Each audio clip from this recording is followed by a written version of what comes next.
Okay, so this says estimate the area under the graph of f of x, which is the square root of x plus 3, over the interval from -3 to 5 using 8 approximating rectangles and midpoint. So we're going to be using midpoint rectangles to find the area from -3, which is right here. I just copied this graph from Desmos, to 5, which is right here.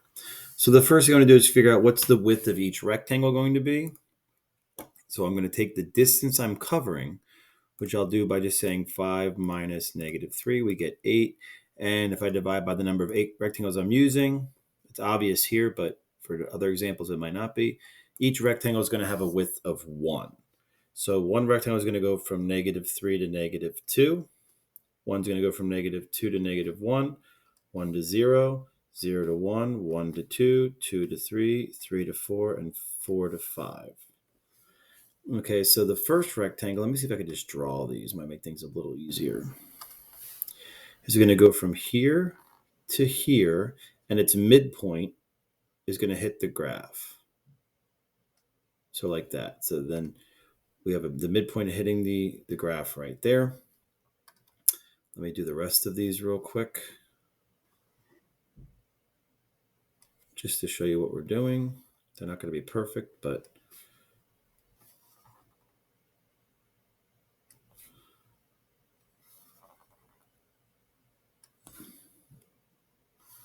so we're going to use these rectangles to estimate the area under this curve. One more, like that. Okay, so now I have the width of each rectangle is 1. This is going to be 1, 1, 1, and so on and so forth. So now I just have to find the height of each rectangle. So to do that, I'm just going to figure out what these x values are. This x value here is the midpoint of -2 and -3, which is -2.5. This midpoint here is the midpoint of -1 and -2, which is -1.5. This is -0.5. This is 0.5. This is 1.5, 2.5, 3.5, and 4.5. So you can think of it as I'm finding the sum of the areas of each of these rectangles. The area of the first rectangle will be 1 times the function value at -2.5 plus 1 times the function value at -1.5 plus 1 times the function value at -0.5. I guess I'll just write all these out. 1 times the function at 1.5.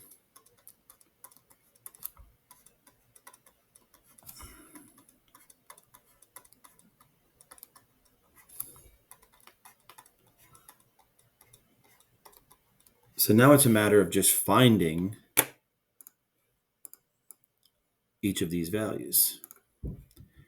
So you can use the y equals if it's easier for you. So instead of having to plug it in each time, what you can do is go to y equals menu and graph the function we're talking about, x square root of x plus 3.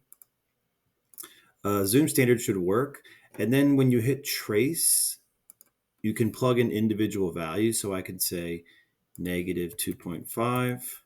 It'll give me out that value. So this will be 1 times, well, I won't even write the 1 times, so it's not going to change anything. So let me shrink this a little bit. Like this, so I can write and look at this at the same time. So this will be equals, this is 0.7071. 1, I guess we'll do 5 decimal, maybe we'll do 4 decimal places. Plus f of -1, so we do trace -1.5. We get 1.2247.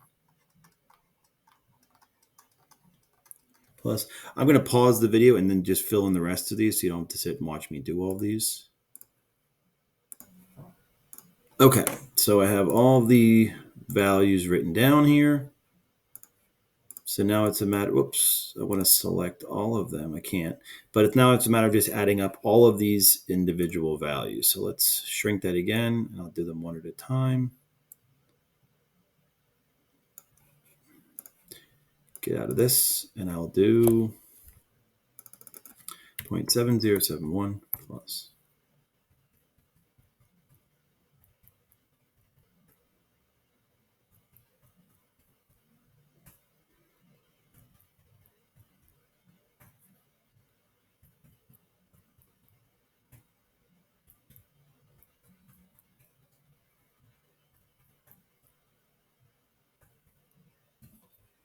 So I get a total of 15.1383.